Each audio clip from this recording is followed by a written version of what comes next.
Hey guys. Hey guys. Hey guys. Hey everyone, we're back again on this Bag C10 project. It's a 1980 Firebird Trans Am. Today, we'll talk about the new TIG 200 LCD 2K Aerospray caliper paint. And we're making some slow but meaningful progress on restoring this old Range Rover.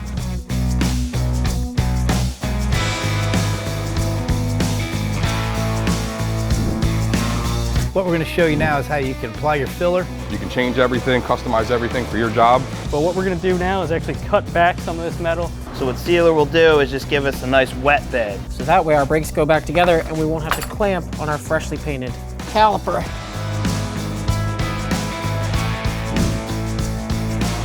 We covered a lot of stuff in this video, from bead rolling, bead rolling, bead rolling.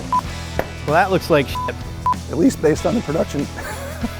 And unlike normal paint, they're, hold on, stop.